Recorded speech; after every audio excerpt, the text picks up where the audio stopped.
through its sponsored jobs feature. Learn more at Indeed.com/NPR. And the listeners who support this NPR station. February 25th. Welcome on into Studio 2. I'm Cherry Gregg. And I'm Avi Wolfman-Arent. Cherry. Yes. Story time. All right. Yesterday, I was reading the book that we are going to discuss today on the show. It's called You Didn't Hear This From Me. It's all about gossip. It's by a Philadelphia writer, Kelsey McKinney. Anyways, and this is a true story. This is not a rumor. Okay. I was reading the book. I turned to the final page. I'll never forget, this book has 240 pages because of what happened next.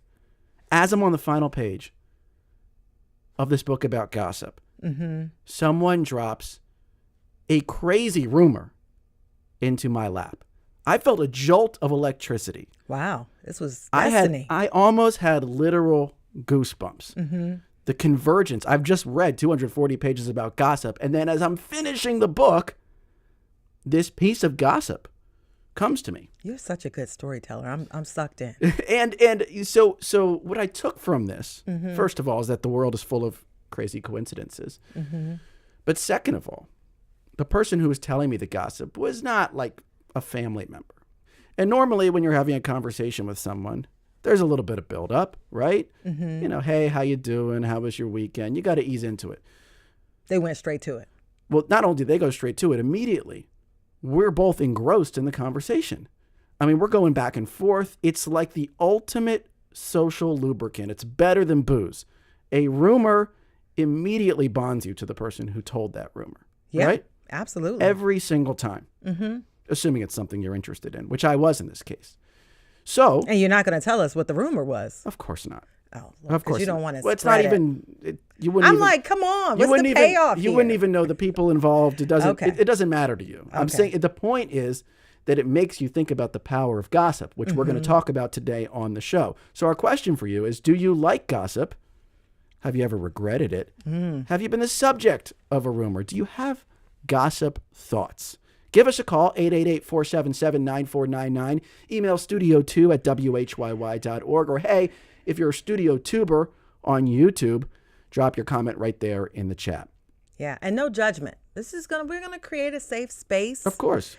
You know. We always do. Yeah, we always do. So we have our trio of news stories. Yes. We're going to dive right in. And our top story for today is about SEPTA. SEPTA will begin road testing bullet-resistant safety compartments for bus operators this spring. And this comes as a result of years of union demands following a rise in assaults. And let me tell you what's going to happen today. A SWAT team is scheduled to fire on a prototype this afternoon at a law enforcement training ground in Upper Bucks County.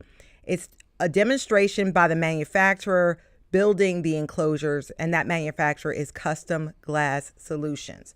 Now, you probably have followed the stories. Bus drivers have said they've been spit on, they've been punched, assaulted, and attacked, and they have demanded protection.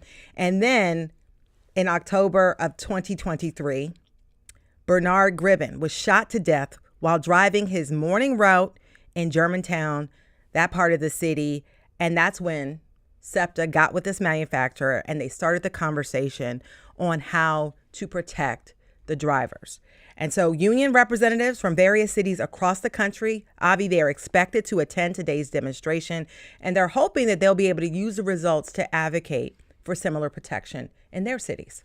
I'll cite the Inquirer's reporting on all of this, by the way, and I'll only add that, look, it's not even controversial to say that the fact that this is necessary points to a failure of society on several levels. Yep. And but at the end of the day, this is something that the union asked for with good reason, and it looks like they're getting it. And by the way, if this goes through, SEPTA would be the first public transportation agency in the U.S., according to reporting, to run transit buses with cockpits for operators that include armored glass. Cockpits, even just that. I know, for a bus. Story number 2, another story we've been following over the last several weeks. Governor Josh Shapiro announced today that $2 billion in federal funds that had been frozen by the Trump administration have now been released. Remember, Shapiro was suing and is still suing, actually, the Trump administration, arguing that this federal funding freeze was unconstitutional. This was $2 billion already committed to the state of Pennsylvania. So why were they unfrozen? The governor says it's because he was part of a group of governors that went to the White House, that talked to members of the administration and explained to them what was going on, and they then released the funds. However, the lawsuit, as I mentioned, is ongoing because they want to make sure this does not happen again, they being the governor and his administration. Also recall, the Attorney General of Pennsylvania did not sue in this case, refused to sue in this case, according to the governor. So the governor's office had to sue on the state's behalf. For right now, the upshot is it looks like the $2 billion will be dispensed, as promised, to the state of Pennsylvania. The thing that is glaring to me is that, to me, elections matter, because you have an attorney general with dozens and dozens of lawyers at his disposal who did not stand up for the Commonwealth folks. And you had a governor who has, I don't know, about 20 lawyers at his disposal, for the general counsel's office, that had to step in and file a lawsuit and act as though he were almost the attorney general. So, and still are stepping in because they're not dropping the suit. Yeah. So that cost is ongoing. That cost is ongoing. It's probably going to tie up his attorneys for this when we have an army of lawyers to represent the Commonwealth. So just that's my reaction to that. And we'll be watching. Yeah, it's a bit like a soap opera, a long-running Good drama. transition. Oh my God, story number 3 is about soap operas. Yes, and this is a pretty big deal. For the first time in 25 years, a new hour-long daytime soap opera launched on network television. It's called Beyond the Gates. Beyond the Gates. Yes, I'm sucked in already. And by the way, full disclosure, I grew up loving soaps. You don't need that's not a full disclosure and thing. I just let people know. And yeah. Beyond the Gates is centered around, get this, an African American family, the Duprees, and they are, of course, rich and salacious and scandalous. Take a listen to this clip. I fell in love with an inconvenient man. Now you have to deal with the inconvenient consequences. You see how that works? You couldn't possibly hurt me more than you already have. Don't try me. We've got a problem. Protecting the family is our priority. Agreed. See you around the neighborhood. Ooh, whoa. In 20 seconds, Avi, we got infidelity, a face slap. Well, we saw a gun. If there wasn't a face slap, I would have guessed. We saw a wedding. We saw some nudity, partial nudity. So much more. And by the way, it's about the matriarch of this family is Anita Dupree. Is played by Tamara Tooney, who spent about 15 years on As the World Turns, and later was on one of my favorite shows, NBC's Law and Order SVU. And Anita in the show is a once famous singer married to a retired senator, Vernon Dupree, who's played by Clifton Davis. You remember him from Amen. And it's juicy, okay? It's taped in Atlanta. I remember him from Amen. I don't know if you watched Amen, What's but Amen? I did. Amen is a sitcom was starring Sherman Hemsley from back in the day. Sherman Hemsley, who's from where? I don't know. Philadelphia, Pennsylvania. There you go. See, Can I there's tell you a a quick connection. Sherman Hemsley There's story? always a Philly connection. Sherman Hemsley was a postal worker at the 30th Street, the big 30th Street postal facility for many years, and did not get his start in acting until much later in life. He was doing like community theater in Philly shortly before he ended up being on the Jeffersons. Yeah, rest in peace, Sherman Hemsley. But Clifton Davis, actor, he kind of blew up Clifton, who's now in the new show. By the way, I had to say this. It's on at 2:00 on CBS. It's taped in Atlanta. It's based in a fictional suburb outside of our home, Maryland. Cool. Yeah. So, but a lot of older soaps were based in Pennsylvania. All My Children, One Life to Live, Loving. But this one, those were all based in Pennsylvania? Yeah, fictional towns in Pennsylvania. So why was Pennsylvania such a good setting for soap operas? No, I have no idea. Are we a dramatic people? Pine Valley, Landview, those were places in Pennsylvania, fake places in Pennsylvania. Yeah, and of course those shows have since been canceled. But I'm looking forward to seeing this. Soap operas. I know the soap part is because soap companies they used to sponsor them. But what's the opera part? Because it's like it's theater. It is theater. But they don't sing. And that has been my form of gossip, to have that kind of theater. Who smacked who cheated on who's gotten married 9 times. I mean, come on. Would you star in a soap opera about Studio 2? I'm not a good actress. You know that. How many skits have we done, Avi? You're actually you're very like, Cherry, underrated. you need to get the voice together. All right, I'll write up a script. We'll call it General Studio, Ooh. and we'll get that thing rolling. And you got to have a dramatic look. You would be so good in this. You're really selling yourself short. Okay. And big hair always works. Let's I know sell that. the show. You gotta need big hair. Let's sell the show today. It's all about gossip. We're talking with a local author, Kelsey McKinney. Yes. Author of a book called You Didn't Hear This From Me. Looking forward to It's it. a deep dive into gossip. And a lot of you are already writing comments with negative takes on gossip. Ooh. But we're going to tell you some positive things about gossip to balance it all out. That's coming up on Studio 2. Email us, studio2@whyy.org. We'll be right back.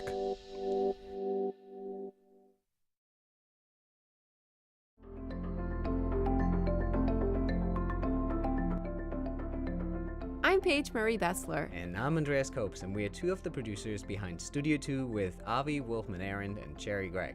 Today on the show, our guest is Kelsey McKinney. She's the founding host of the hit podcast Normal Gossip, and she's got a new book out about our obsession with juicy rumors and secrets. And our big question today, do you like to gossip, or have you ever been hurt by gossip? We want to hear from you. You can drop your comments in the live chat right on the screen, or you can call us and maybe even get your voice on the air. And here's the number, 888-477-9499. We'll be back to the show in under a minute. Thanks for tuning in to Studio 2 right now. If you miss any part of today's episode, we will make it available later wherever you get your podcasts.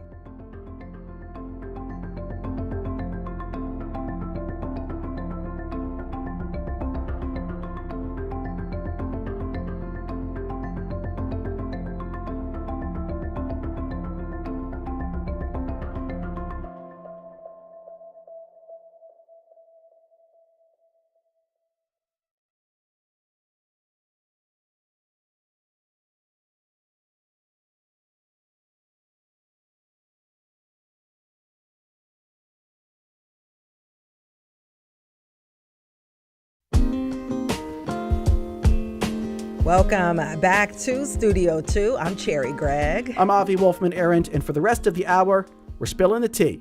We're passing it on. We're whispering down the lane. Yes, indeed, we are talking about gossip. It's a universal human habit, and it's often looked down on. Yeah, in reality TV shows like The Real Housewives, one of my guilty pleasures, gossip often devolves into shouting matches. I heard it, and I'm bringing it to you, and I'm asking you, and you said no. It's gone.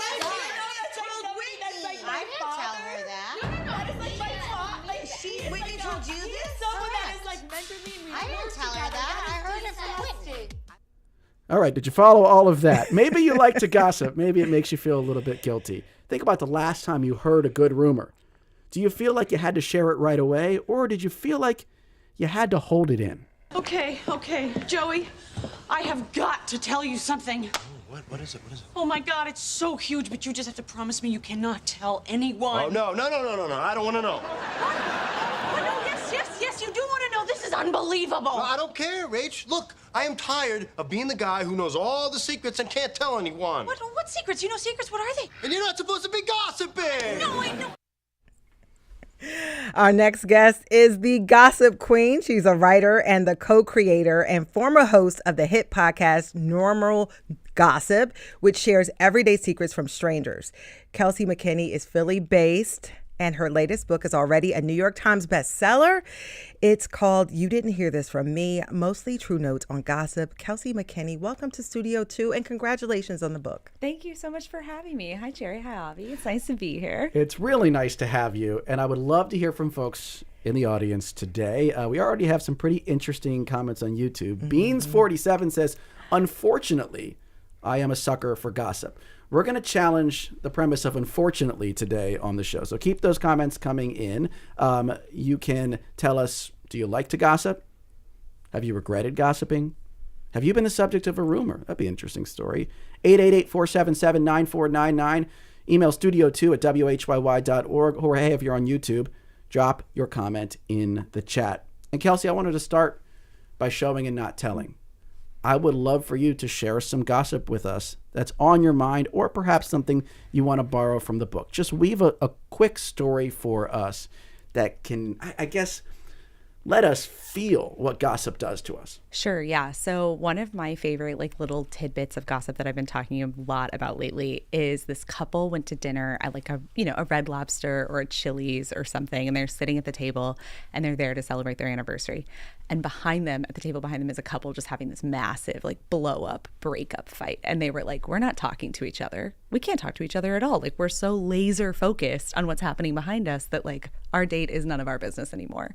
And I think that's such a fun gossip because it's like, yeah, we all are nosy. We want to know what's going on. What happened to the couple behind? They broke up? Yeah, they broke up in the restaurant. Oh my God. At a Red Lobster. At a Red Lobster. A place usually for love. Yeah, that's a tough place to have a That's break. where you take someone I know. if they are really good at loving you, right? Yeah, that's you what go they to, say. I might take you to Red Lobster. Betrayed by the lobster. It's horrible. Awful. And so I got it. First of all, you're an excellent storyteller. Thank you. You That's know how really to nice. like pull people into stories. So tell me, what do you think makes really, really juicy gossip? What are the elements?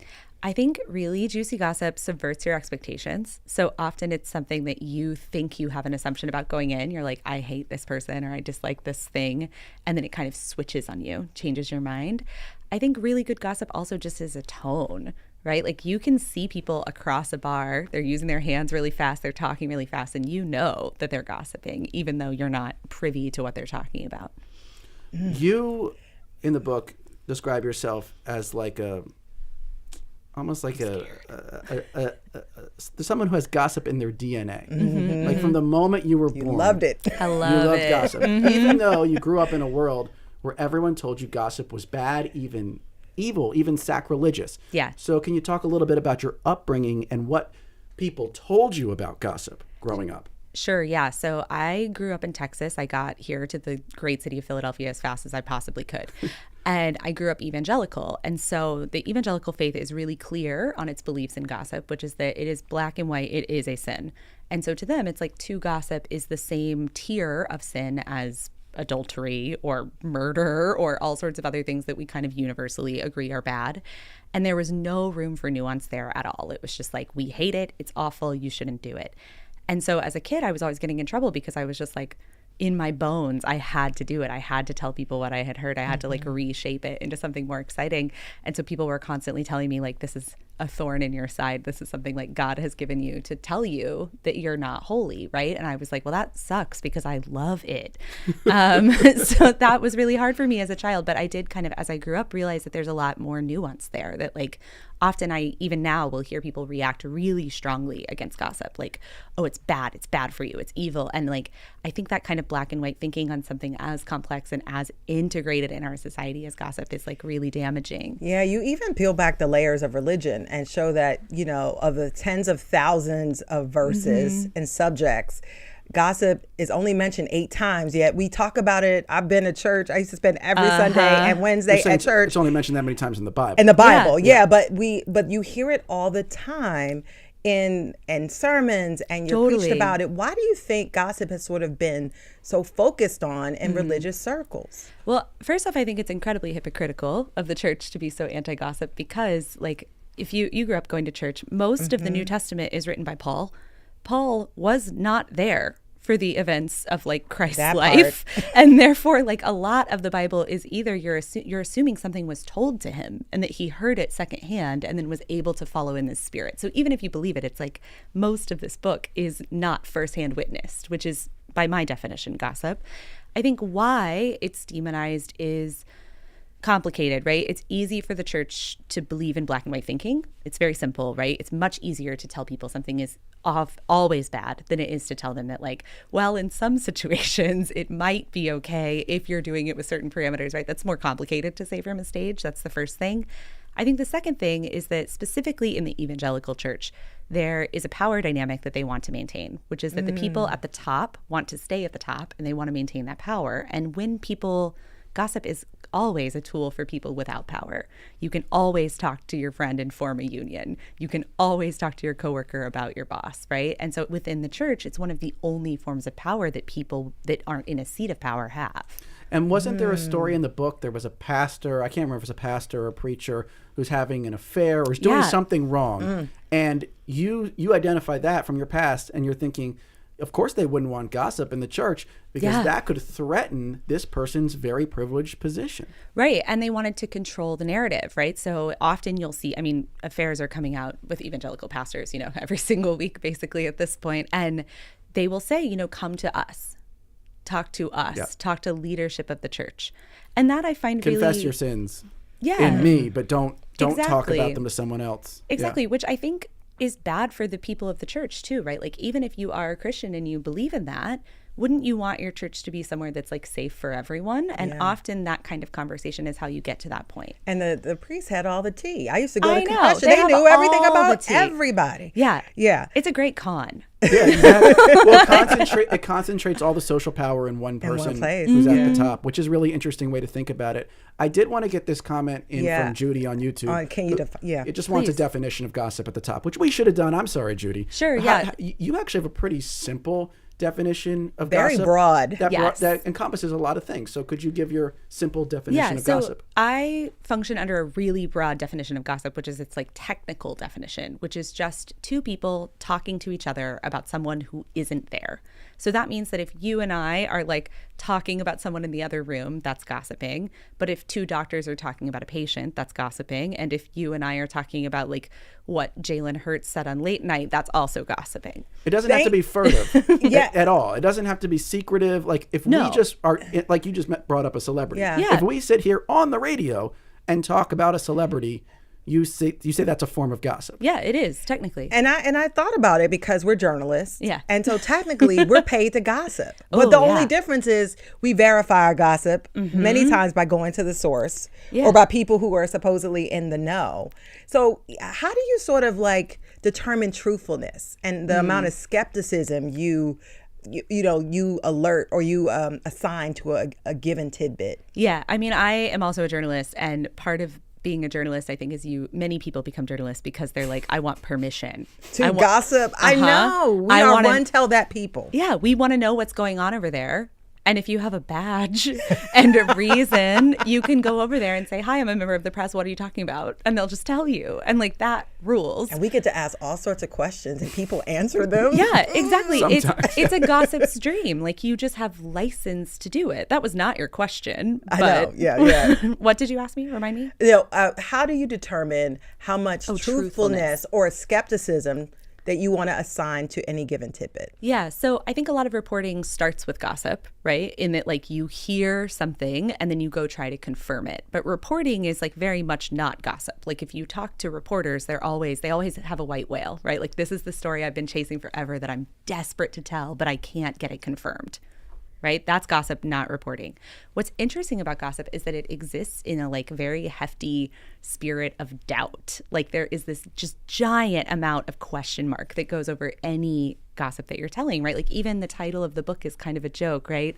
It's you didn't hear this from me, but obviously I'm the one telling it to you. We right? are hearing it from you. You are hearing it from me, but that's intentional, right? Because the way that we gossip is this constant kind of undermining of the thing that we're saying. You're saying, well, I'm not certain, but what I heard was this. I want to use that to ask you about the podcast. And if you haven't heard the podcast, it's called Normal Gossip. You're no longer the host, but you're the co-creator. You're the co-creator of it. Sort of just a massive grassroots success story. And I'm curious first about how the show works. So for those who have never heard it, you tell a story that someone has passed along to you, often a listener, right? Is almost always a listener. Always a listener. Yeah. And it's anonymized, so you don't know who it's about. And it's not about celebrities. It's about normal people. That's why it's called Normal Gossip. So how does it work? A listener submits something, and do you verify it on any level? Like, how does the process work from getting a piece of gossip from a listener to getting it on the show? So listeners either email or call in gossip to the show. We're always accepting it. And then we pick the ones that are big enough and good enough to last an hour, right? Because most gossip isn't like complex enough to last that long. So we sort through it. And then once we found that one that we think is really good, we go back to the person who submitted it and we say, hey, we want to use this. Here's what we're thinking, right? We would change the location to this. We would change your names to this. We would change these identifying details to try and keep you safe. And sometimes, they would say, oh, well, you can't do that because I changed the names and you've accidentally changed it back to the right names. And we would be like, oh my God, I'm so sorry. You've unanonymized it. Yeah. And we would like pick new names together. I would ask them follow-up questions. But this is always a question of the podcast, right? Is like, how much of it is true is the question that's like at the heart of that. And like, the answer is you're never going to be satisfied by that answer because like we are receiving gossip from someone who heard it third hand. By the time it gets to me, it's been corrupted through like just a layer of telephone that you can't take back. And so like we are anonymizing it. We're like changing the order. I'm making the storytelling a little sexier, a little better. But like, I don't know how much of it is true ultimately. Like we try to confirm as much as we can, but it's not journalism. Got to ask you, from taking in all these stories, in your professional opinion, what are the places and spaces that are just rife with gossip? Bachelorette trips. That was so fast. Oh yeah. We had one Bachelorette trip episode a season, and we have a stack of them. Because it's like we can't just do all Bachelorette trips. Like it will get repetitive. This is the show all about Bachelorette. It's Bachelorette trips, hands down. That's where the things that you gossip about happen, or it's where the gossip gets swapped? Both. It's both. Bachelorette trips, group trips of any kind. Like if you're invited to go on a trip with like 8 people, I would recommend you say no based on the inbox that I've read. And then also workplaces, honestly. Like we get a lot of like workplace or like hobbyist gossip. And what all of those things have in common, right, is like it's people who don't usually interact with each other being shoved into a really tight space. Like you and your friends, if you are an adult, are probably not creating that much chaos within your friend group. But the minute you're put into like a recreational kickball league, suddenly you're around people you don't like, and now there's drama everywhere. And on one of your episodes, you talked about HOAs. And I used to be on the board of my HOA back in the day. Wow, you are brave. It was drama and gossip and backbiting and backstabbing. Oh, yeah. Absolutely. I had to get off that board. I was like, this is a lot. But an HOA is a perfect example of that, right? Like you moved into a neighborhood, not because you agree with everyone in the neighborhood and are friends with them. You moved in because it's like, I like this place that I want to live in, and then you're forced to like debate how far your trash can be from the edge of the street, right? Like it's not fair. You didn't sign up for that. We're talking with Kelsey McKinney, the author of You Didn't Hear This From Me, and the co-creator and former host of Normal Gossip, which is a hit podcast. YouTube. Sarah says, gossip built civilization. Sarah, welcome. Welcome. I salute you. Welcome to the gossipdom. Email from Suzanne. I love gossip. It keeps me informed, but I try not to be mean. Yeah. It's a way to connect with friends and to also laugh and find common ground. That's one of the big positives of gossip. It creates an intimacy among the people who share the gossip. I want you to address that, but also it can create then a layer of separation to the person who's being gossiped about. So let's talk about the social dynamics of gossip. Totally. So something I say a lot jokingly, but it is true, is like you don't gossip with someone you hate. Like you don't go up to your enemy and are like, guess what I found out, unless you're like trying to actively manipulate them and you like are on the traitors. Like, I don't know why you would do that, right? It's not real. You gossip with people you like. And that's because like you're sharing something with them, right? That is like creating an intimacy, a like conversation between you. There's also crazy scientific studies that show that your heart rate lowers when you're gossiping, that like it makes people feel calmer in their body, which is very interesting. And yes, there is an exclusionary problem there, right? That like if I'm talking to you about someone we don't like, we are inherently othering that person. And I think that is like a really big question as a gossip of where you start crossing a line into being cruel or hurtful. You have to think about that. But do you have a line for yourself? Yeah, I do. My line is unfortunately not like an easy mnemonic. It's like in my body. Like I think you know when you're talking about someone unfairly, when it feels bad.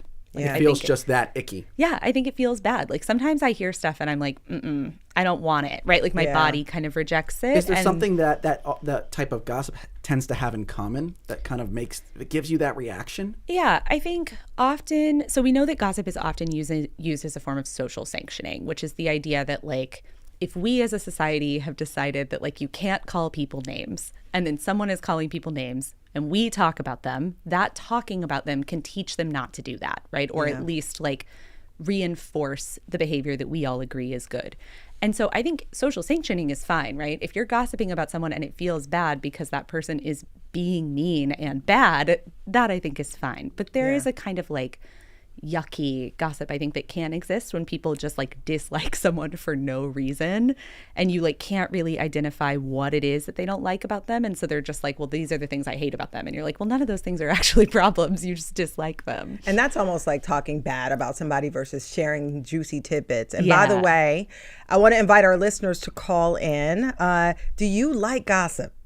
Have you ever regretted it? Have you been the subject of a rumor? You can call us. The number is 888-477-9499. The email is studio2@whyy.org. And if you're on YouTube, you can drop your comment or question in the chat.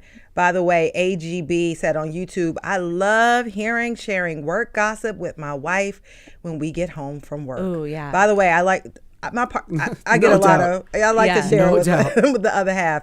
And so I want to bring in a caller. We have Mike from Fairmount on the line. Mike, you're on Studio 2. What's your question or comment? Yes, thank you for having me, and thanks for a great show. And your guest is very, very thoughtful, and I really appreciate it.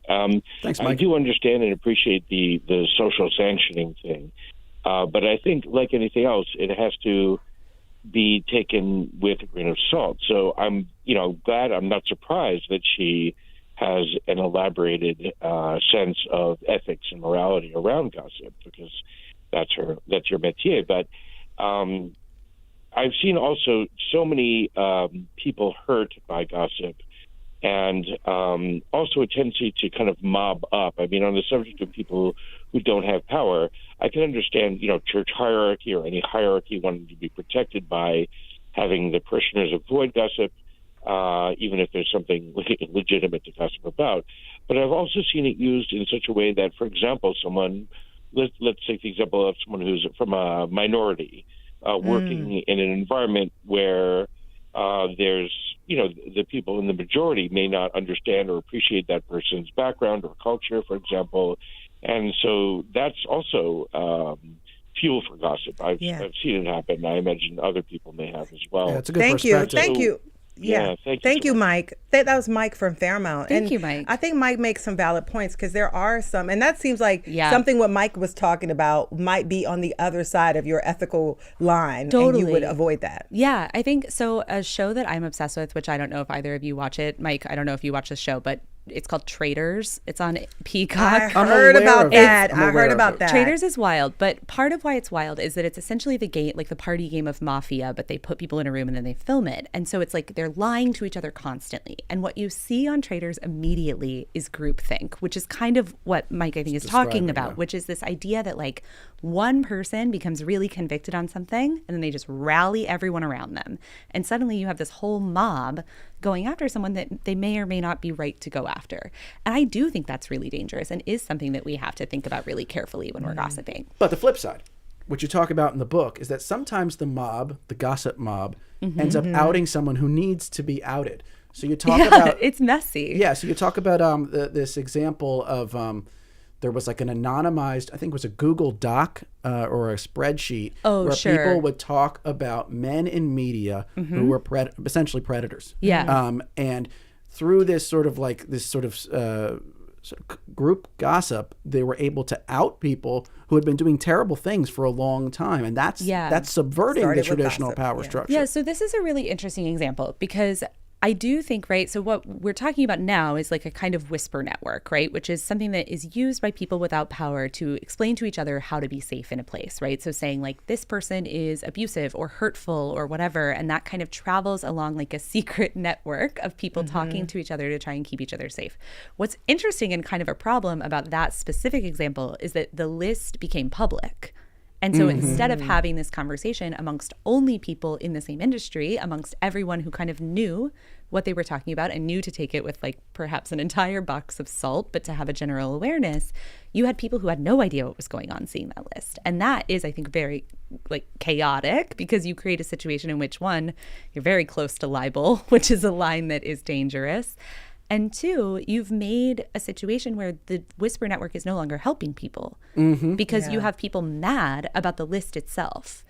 And that is not the goal of like Whisper Network gossip. The goal is not to be like, we're going to spread this information in order to create a national news story. The goal of a Whisper Network is to keep each other safe. Yeah, but it's sort of, you see these type of whisper networks being created in other ways, like on Facebook groups. And I think you talked about that. Are we dating the same guy?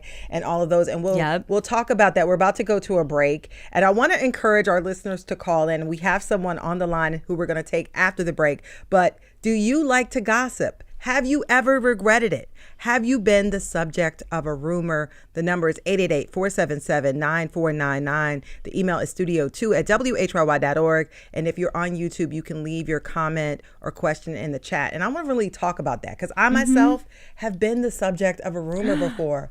I know. It was salacious. And it was so untrue. And it would have been funny if it wasn't me, but it was. See? So we'll talk about that on the other side of the break. You are listening to WHYY 90.9, and this is Studio 2. We'll be right back.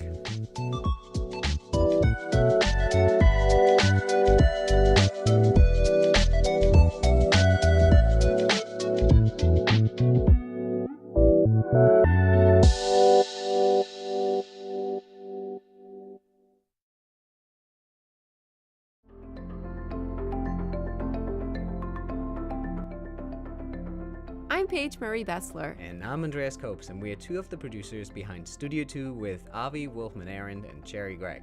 Today on the show, our guest is Kelsey McKinney. She's the founding host of the hit podcast Normal Gossip, and she's got a new book out about our obsession with juicy rumors and secrets. And our big question today, do you like to gossip, or have you ever been hurt by gossip? We want to hear from you. You can drop your comments in the live chat right on the screen, or you can call us and maybe even get your voice on the air.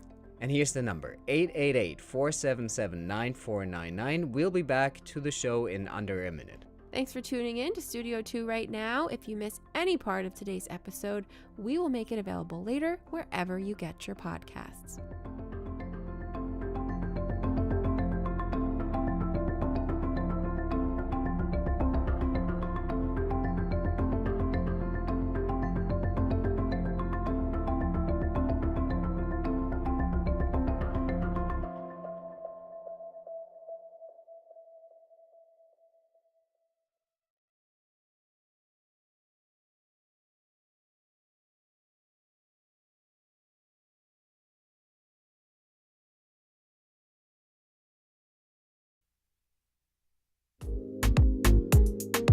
And welcome back to Studio 2. I'm Avi Wolfman-Arend. And I'm Cherry Gregg. And if you are just joining us, we're talking about a universal human habit.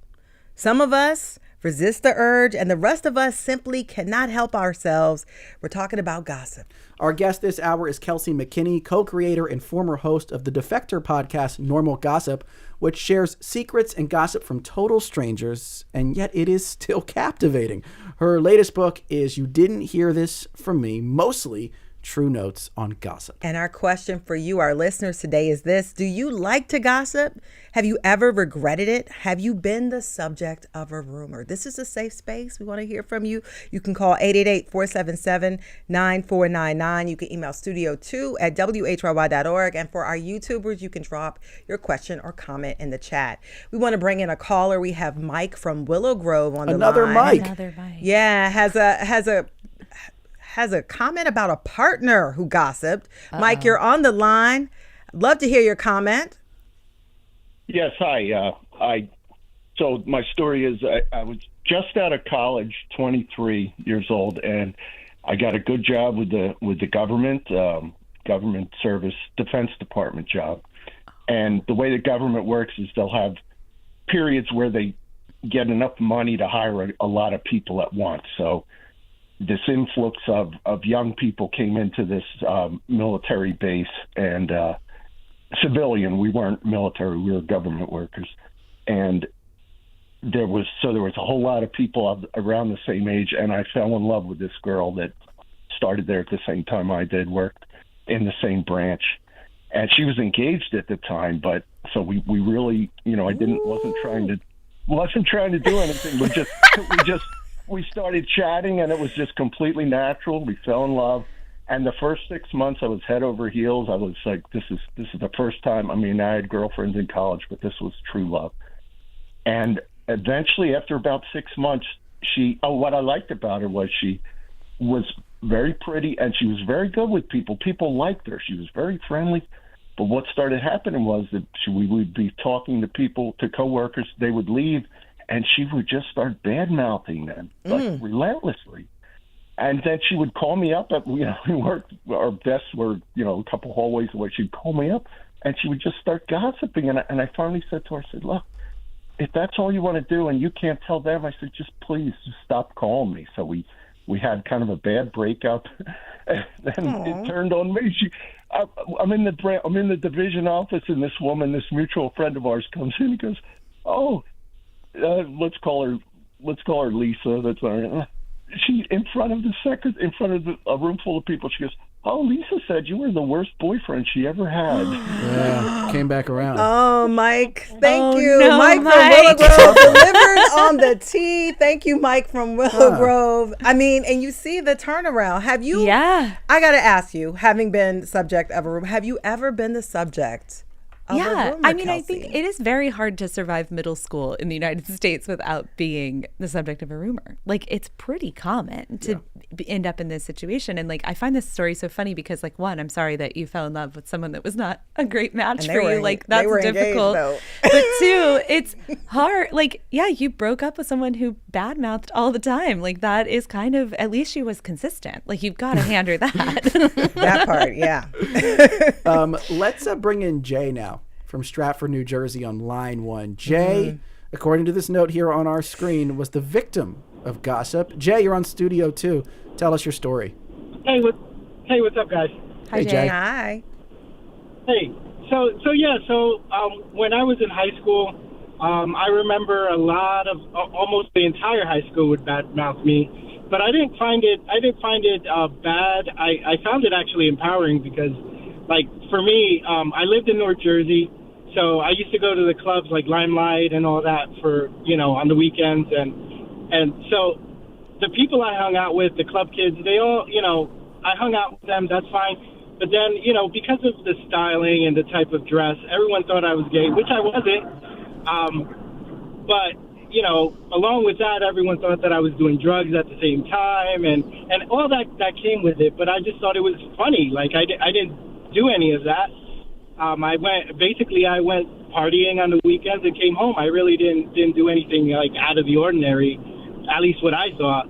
It didn't bother you that people talked about you at high school, Jay? I thought it did at first, but after a while, I'm just like, you know what? Like, they're missing out on a big portion of life. So I just whatever. I just thought of it as like nonsense and just kept moving. That's a good perspective to have from Jay in Stratford, New Jersey. So I think this gets at what you were talking about earlier, Kelsey, about social sanctioning. So Jay was, I don't know what the Limelight is, but I guess it's a music club or something. And I guess by going there, people felt like that was out of bounds, that made Jay a type of person that was undesirable in the rest of the sort of clique of high school. Sure, and so they were using gossip, I don't know, to sort of denigrate Jay's choice. It's interesting, right? Because he's talking about social sanctioning being used in a way that I think is very unfair and hateful, which is to demonize someone for like who they want to date. And it's interesting because I think it shows that Jay is like kind of secure in himself to have not really cared. Yeah. But that would have killed me in high school. You can't socially sanction someone against something that they don't care about, right? Like, it's impossible. Like, if you don't care what people think about you, you can't be socially sanctioned, which can be to your benefit in this scenario. But, so there are more serious examples. That's a serious example. I don't want to say it's not serious. But on a societal level, you mention societies where the government basically turns everyone into spies or gossips against each other. You mentioned East Germany, the Stasi, which is a notorious example of that. The way people in power can use the power of gossip to maintain their control over society. I mean, that is a big potential downside of gossip, is it not? Totally, yeah. I mean, the Stasi Museum is nuts. Like, if you go to the Stasi Museum in East Germany, they have like all of these phone records and things that were just recorded during their powerful reign.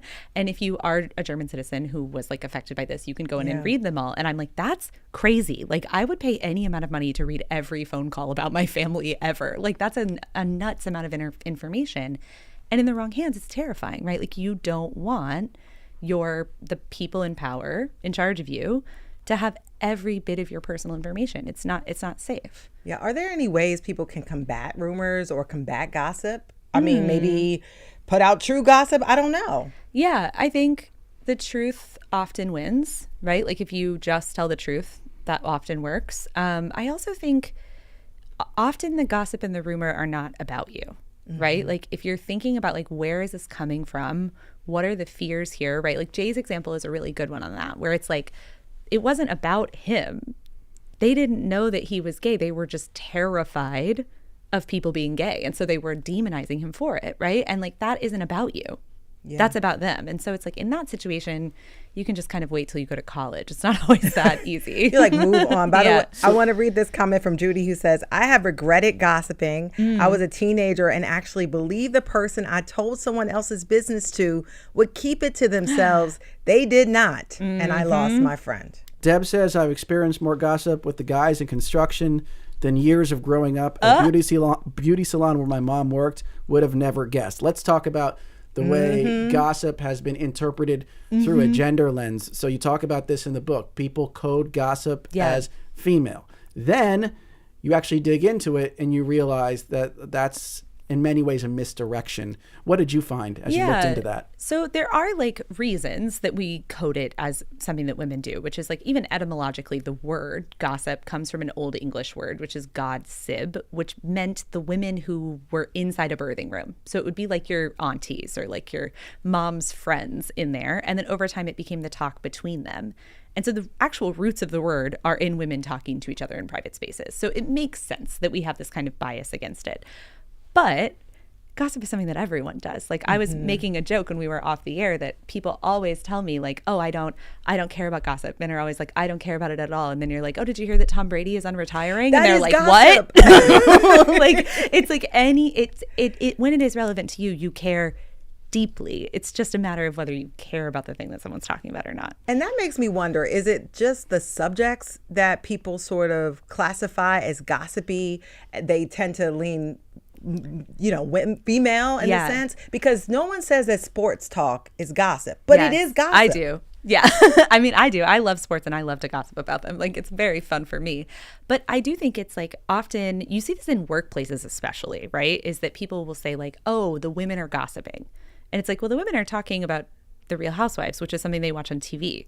You're all talking about the NFL, which is something you watch on TV. Yeah. Like, it's like, we're not that, either we're both gossiping or we're not, right? Like, this has now become a good bit. I'm going to bring in Mike. Oh my God! From Wilmington. Wow, a third Mike. So Mike from Wilmington, you're on line 4, and apparently has a gossip story from back in college. Mike, you're on Studio 2. You're our third Mike, and you're our best Mike, I'm predicting. Mike, what do you got for us? Okay, so when I was in college, I wanted to be part of a fraternity named Alpha Phi Alpha, and I was doing all of the right things, and I had dreadlocks at that time. They wanted me to cut my dreadlocks. I said no. Eventually, I ended up not pledging. When I didn't pledge, they turned on me. And they had a guy who was on campus. Can I say a person's name on radio? I don't know if I'm allowed to. Anonymize it. Anonymize it. Make up the name. Make up a name, yeah. Rayvon, not S. He started to make rumors about me terrorizing the group. So much so to the vice president of the school called me into his office and said, if you are going to, you need to stop doing what you're doing. Whatever organization you're running to terrorize this group needs to stop. What was the... Wow. So what happened was all of my friends turned on me. This is a transformative moment in my life, to be honest. All of my friends turned on me. People stopped talking to me in school, whispering about me as I walked by. The only person who stood by my side was my girlfriend, who I cherished dearly. Eventually, what happened was a fire happened. And the fire was set by this Rayvon other person. When the fire happened, right after the fire, they sent the email that was a spoof of my name. The Georgia Bureau of Investigations traced the email back to his house at home. Whoa! Which is how they caught him. Charged him for criminal libel, something to that effect. and arson. Oh and my! The organization had to apologize to me. They all brought me into a room, and they had to apologize to me. And one thing that I wanted to mention is that after all of this went down, a lot of the guys who were trained still hated me. They had chants while they were pledging that was against me. And I always found it interesting that you know the truth now. You know that I didn't do these things, but for some reason they had been trained. They still hated me. Many of them still do today. Wow. Mike from Wilmington. My hair blew back on this one. I'm reeling a little sweating. bit. Yeah. Okay, so I guess I'll give it to you, Kelsey McKinney, because you're the expert. Like, what do you take away from that story? Because this sounds like there was a I don't want to put a psychological label on it, but a deeply troubled individual manipulating this whole situation, using gossip to target this guy. I mean, that is scary. It's a common form of like targeting gossip that we see, right? Which is like, you've rejected me and I'm mad and therefore I'm going to ruin your life, right? Often we see this in like heterosexual relationships where a man says like, you don't want to go on a date with me and therefore I'm going to tell everyone a bad rumor about you. But I think always, like a moral that I always take out of a story like this is that whenever the gossip is coming from someone more powerful about someone less powerful, you should be suspicious of it. So like in this scenario, you have a fraternity accusing someone of bullying. Like, okay, one, have you heard of mirrors? Yeah. Two, like you're the powerful entity. There are dozens of you. Yeah. I don't trust that at all, right? Yep. And I think your radar should always be on that, right? Like a boss gossiping about like people who work for him, you should be suspicious of, always. Yeah.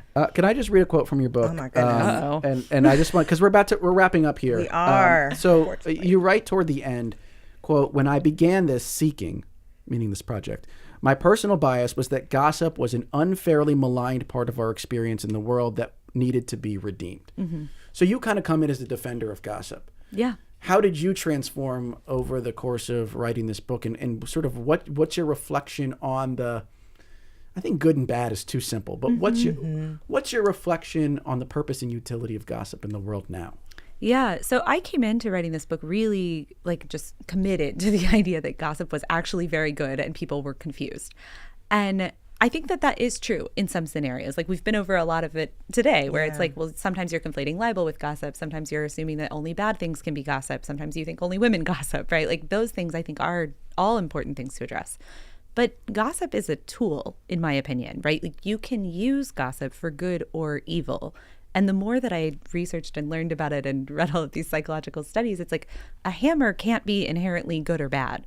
It's what you do with the hammer that matters. And so it's like that is kind of where I ended up, which is that like we have this fascinating tool that we all use in all different ways and we have to know how we're using it. Is that what you want people to take from this book when they read it? Yeah, I think so. And kind of just something I think is fascinating about gossip and that I love about the book is that it kind of tries to question like what you think of as truth, right? Like what is it that why are you so suspicious of gossip? Like why do you want to know which parts are true? And that I think is really fun. I have thoroughly enjoyed this conversation, by the way. Chicken Me Parm too. says it's the Mike show. And Yeah, says, thank you to every Mike. The heck with those jerks, Mike. And she's referring to Mike from Wilmington. Yeah. And Kelsey, you being here pulled out some salaciousness from our audience. Yeah. OMG. And we can't help, like, let's note that feeling we all felt when we heard that story from Mike. We don't know Mike. Physical. We don't know that. We don't know Mike. We don't know any of the people involved. It has no bearing on our life, and yet we were captivated. And I mean, it left us reeling because the story was so captivating. And I was tingling. Yeah. I was you said physical. It's physical. It's also interesting that most of our gossip came from men. Isn't that interesting? Bam! All the mics. All the mics. All the mics. And I thank them. Thank you, Mikes. You helped make a powerful and also point. Jay. You helped make a powerful point today, Mikes. We really do thank you. And I have to thank our guests, our wonderful guest, Kelsey McKinney, author of You Didn't Hear This From Me and co-creator and former host of the Normal Gossip podcast. Thanks so much for your time. And by the way, Kelsey will be at the Fillmore in Philadelphia as part of the You Didn't Hear This From Me tour on Thursday at 8 o'clock. So congratulations for playing the Fillmore, by the way. Thank you. Thanks for coming on. It's going to be so fun. I'm going to tell an insane story. Ooh, that sounds so good. And thank you, by the way, to our Studio 2 producers, Debbie Builder, Paige Murray Besser, and Andreas Copes. Thanks to Mike Schiffler, our visual producer, and thanks to Al Banks and Tina Kalikay and Adam Staniszewski, who engineered today's show. Our executive producer is Kevin McCory. Thank you, too. And from Studio 2 at WHYY in Philadelphia, I'm Cherry Gregg. I'm Avi Wolfman-Arent. We will talk to you tomorrow. And tomorrow at noon, are Americans stuck in place? That's what The Atlantic's Yoni Applebaum argues in his new book. He says years of restrictive zoning laws and bad housing policy have left us in a mobility crisis where most people are unable to move to better jobs and better opportunities. Have you moved a lot in your life? Was it for a job, housing, family, a better lifestyle, or do you feel stuck? You can email us, studio2 at whyy.org, and share your story, and then come back tomorrow at noon. Coming up next, though, on WHYY, we have Here and Now. Stick with us. See you tomorrow.